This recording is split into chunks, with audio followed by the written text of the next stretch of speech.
A'udzubillahi minasyaitonirrajim. Bismillahirrahmanirrahim. Assalamualaikum warahmatullahi wabarakatuh. Alhamdulillahirabbil alamin wa bihi nasta'in ala umuri dunya waddin. Ashhadu an la ilaha illallah wahdahu la syarikalah wa ashhadu anna Muhammadan abduhu wa rasuluh. Amma ba'du. Saudaraku, mari sama kita bersyukur kehadirat Allah dengan sebenar-benar syukur, melaksanakan segala perintah Allah dan menjauhi segala apa yang dilarang oleh Allah Subhanahu wa taala. Kita rangkai salawat beriring salam keharibaan junjungan kita Rasulullah Muhammad sallallahu alaihi wasallam. Mudah-mudahan kita istiqomah menjalankan syariatnya dan kita orang yang terpilih mendapat syafaatnya nanti di yaumil akhir, saudaraku sekalian. Saudaraku, hari ini kita mencoba menanggapi apa yang terjadi di belahan bumi ini. Hari ini hampir seluruh dunia resah dengan sebuah musibah, dengan sebuah wabah penyakit yang diakibatkan oleh virus corona atau lebih dikenal di kalangan medis COVID-19, saudaraku sekalian. Andai kata terjadi ajab, andai kata terjadi cobaan, andai kata terjadi musibah seperti ini, saudaraku sekalian, selaku seorang muslim, wajarlah kita menggunakan apa yang diajarkan oleh Rasulullah dan diperintahkan Allah, bersikap sesuai dengan Al-Quran dan Sunnah dalam menghadapi segala musibah ini, saudaraku sekalian. Dimulai dari Wuhan, Cina, merambat ke Korea, merambat ke Iran, dan seluruh negara, bahkan hari ini sudah sampai ke Indonesia. Sudah 100 lebih, 200 lebih penduduk Indonesia yang sudah positif terinfeksi virus COVID-19 ini. Selaku anak bangsa, selaku umat Islam, apa dan bagaimana sikap kita jika terjadi musibah seperti ini, saudaraku? Kita tidak usah takut yang berlebihan terhadap wabah penyakit seperti ini, tapi takutlah kepada Allah. Oleh sebab itu, untuk menghadapinya maka gunakanlah apa yang diajarkan oleh Allah dalam Al-Quran dan apa yang disyariatkan Rasul dalam hadis. Dalam Al-Quran surat Asy-Syura ayat 30, Allah mengatakan, dan apa saja musibah yang menimpa kamu, maka adalah disebabkan perbuatan tangan kamu sendiri, dan Allah memaafkan sebagian besar dari dosa-dosa kamu. Dari ayat ini kita bisa memaknai, saudaraku, jika terjadi musibah seperti ini tidak lain adalah karena ulah kita, karena tingkah laku kita, karena perbuatan kita. Ayo sama-sama kita berintrospeksi diri kita. Itu yang pertama. Sikap selaku seorang muslim menghadapi musibah, yang pertama kita introspeksi diri. Banyak-banyak kita bertaubat kepada Allah, karena tidak akan ada sesuatu tanpa sesuatu. Allah mengatakan jika terjadi apa saja musibah yang menimpa kamu, maka itu adalah akibat atau disebabkan perbuatan tangan kamu sendiri. Oleh sebab itu, ayo kita sama-sama mengintrospeksi diri, saudaraku. Ayo sama-sama kita bertobat. Melalui video singkat ini kami menghimbau kepada seluruh kita semua umat Islam, introspeksi diri, marilah bertobat bersama kepada Allah. Alangkah baiknya kita gaungkan taubat berjamaah, taubat bersama-sama seluruh anak bangsa, seluruh umat Islam. Yang salah kita tinggalkan, yang baik kita teruskan, dan begitu kita tinggalkan kita berjanji tidak mengulanginya lagi, saudaraku.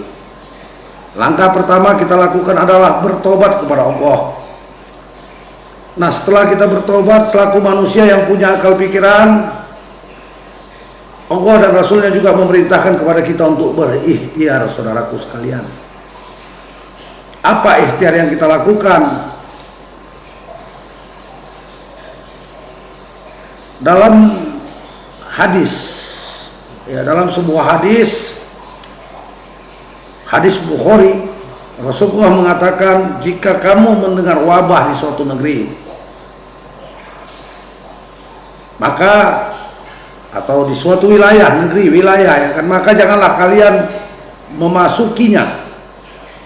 Tapi jika terjadi wabah itu di tempat kamu, maka janganlah kamu tinggalkan tempat itu. Jadi sekarang ini kita tahu di daerah-daerah mana terjadi musibah, jangan ke sana saudaraku. Pemerintah sudah menginstruksikan kepada kita, ayo kalau tidak penting tidak usah keluar rumah, tidak usah berkerumun, lebih banyak aktivitas di rumah. Mungkin ini saatnya Allah mengingatkan kepada kita agar dalam rumah tangga kita dapat merasakan bagaimana nikmatnya ukhuwah dalam keluarga, kasih sayang dalam keluarga. Kita tak keluar rumah. Semua ada hikmah dari sebaik kejadian. Jangan jangan berangkat ke suatu tempat yang terjadi musibah. Dan kalau di tempat kita, jangan kita pergi ke tempat lain. Banyak bertobat, banyaklah berobat.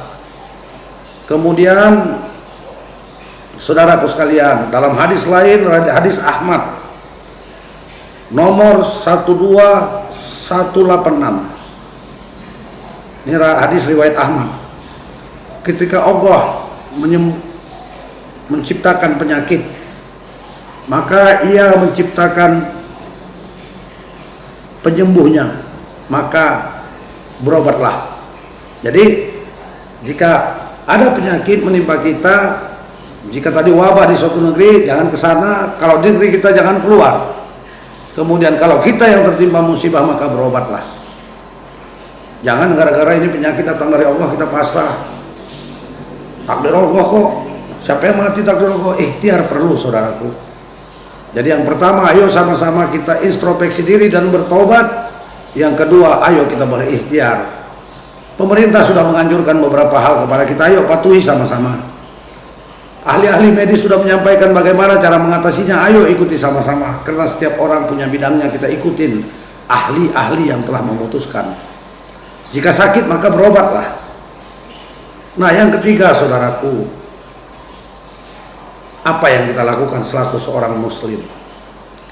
Jika terjadi musibah seperti ini, dalam Al-Quran surat Al-An'am ayat 17, dan jika Allah menimpakan kemudaratan, maka tidak ada yang dapat menghilangkannya kecuali dirinya sendiri. Begitu sebaliknya, kalau Allah memberikan kebaikan, maka Allah Maha Pengasih lagi Maha Penyayang.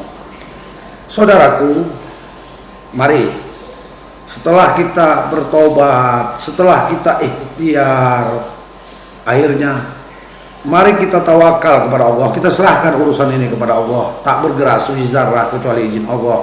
Tidak akan tertimpa musibah orang yang belum waktunya tertimpa musibah. Tidak akan mati orang waktunya belum mati. Siapa yang tertimpa musibah itu takdir Allah. Siapa yang akan kembali takdir Allah. Tapi kalau kita tidak ikhtiar, kita katakan seperti itu, kita juga salah. Allah menjadikan kita sebagai manusia, sebagai sebaik-baik kejadian saudaraku sekalian. Inilah harapan kami. Jadi nggak usah kalut, tidak usah terlalu ketakutan, sibuk. Bahkan ada yang lebih konyol, berebut beli masker, berebut beli makanan pokok di stok. Nggak usah seperti itu. Yang pertama, introspeksi diri, apa salah kita, ayo bertobat. Yang kedua, ikhtiar. Bagaimana yang dianjurkan oleh para ahli, dianjurkan oleh para pemimpin, ikuti, ikhtiarlah. Rasul sudah menganjurkan, sudah mengajarkan kepada kita bagaimana jika terjadi wabah di suatu negeri atau di suatu wilayah, jangan ke sana. Jika terjadi wilayah kita jangan keluar, bertahan. Kalau saya katakan lebih identik dengan ayo mengkarantina diri sendiri. Kemudian saudaraku, setiap penyakit pasti ada obatnya, maka berobat. Ikhtiar. Setelah itu baru kita tawakal kepada Allah. Sebaik-baik hidup adalah berserah kepada Allah. Saudaraku sekalian, kami berharap khususnya kita umat Islam perbanyak ibadah. Yakinlah saudaraku, energi positif akan menghilangkan energi negatif. Yang salah ayo bertaubat, yang sudah benar ayo tingkatkan ibadah agar energi negatif ini hilang, kebaikan akan datang. Kepada Allah kita berserah diri, mudah-mudahan Allah memberi yang terbaik bagi hidup kita. Billahi fisabilil haq. Assalamualaikum warahmatullahi wabarakatuh.